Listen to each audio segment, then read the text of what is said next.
போங்க.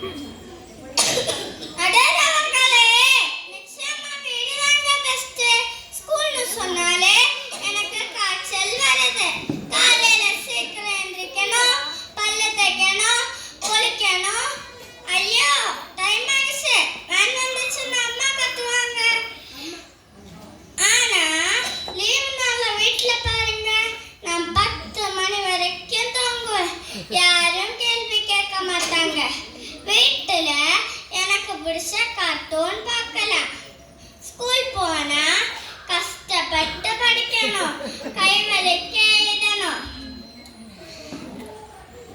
ஆனா இந்த டீச்சர்ஸ் மட்டும் இருக்காங்களே, ஒரே ஒரு சப்ஜெக்டை மட்டும் படிச்சுட்டு வந்து கிளாஸ் எடுக்கிறாங்க. மேத்ஸ் டீச்சருக்கு சயின்ஸ் தெரியாது, சயின்ஸ் டீச்சருக்கு ஹிஸ்டரி தெரியாது. ஆனா நாம மட்டும் எல்லா சப்ஜெக்டையும் படிக்கணும், எல்லாத்துலயும் நல்ல மார்க் எடுக்கணும். இது என்ன அடரவக்கலை லாஜிக்? அதனாலதான் சொல்றோம், வீடு தாங்க ஜாலி, ஸ்கூல்ல நாங்க காலி.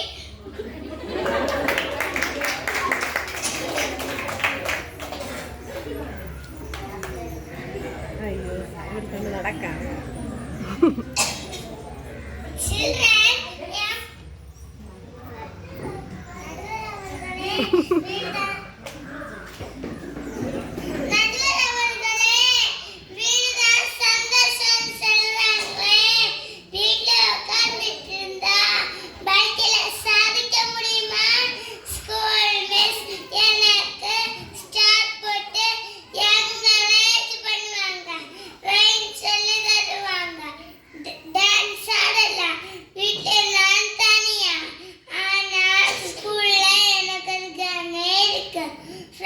கூட ஜாலியா விளையாடலாம். ஸ்கூலுக்கு போறது ட்ரைனிங். காலையில 6 மணிக்கு அலாரம் வச்சு எழுந்திரிக்க கஷ்டம்தான். ஆனா அப்போதான் எதிர்காலத்துல பெரிய கம்பெனிக்கு சிஓ ஆக முடியும். வீட்டுல டிவி பார்த்தா கண்ணு கெட்டு போகும். ஸ்கூலுக்கு ஆனா ஸ்கூல்ல போர்ட பார்த்தா அறிவு வளரும்.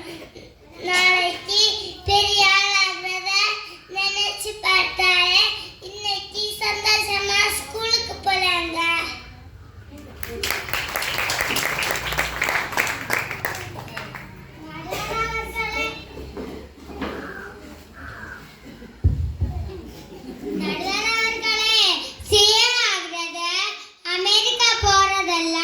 அப்புறம் இருக்கட்டும், முதல்ல ஹெல்த் முக்கியங்க. ஸ்கூல் பேக்கை தூக்கி பாருங்க எவ்வளோ வெயிட்டுன்னு. என் தாத்தாக்கு 60 வயசுல வந்த முதுகுவலி எனக்கு 5 வயசுலேயே வந்துச்சுங்க. அந்த பேக்கை தூக்கிட்டு நான் ஸ்கூலுக்கு போறேனா இல்லை மலையேற போறேனானே தெரியல.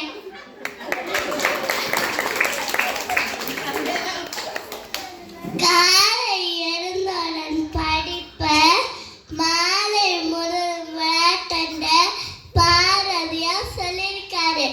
ஆனா நாங்க கலையில மட்டுமா படிக்கிறோம்.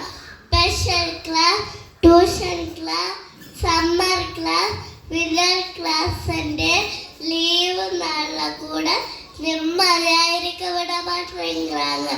எங்களுக்கு நிம்மதி வேணும், சுதந்திரம் வேணும்.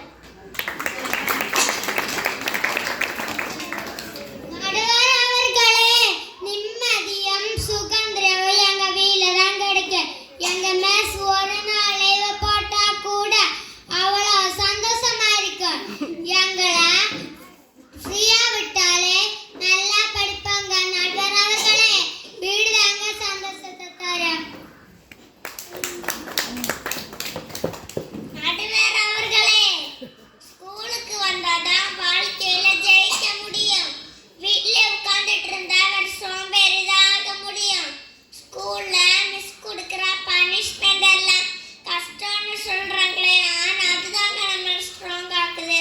மிஸ் முட்டி போட சொன்னா நம்ம கையை தூக்க சொன்னா நம்ம தோல் ஸ்ட்ராங்.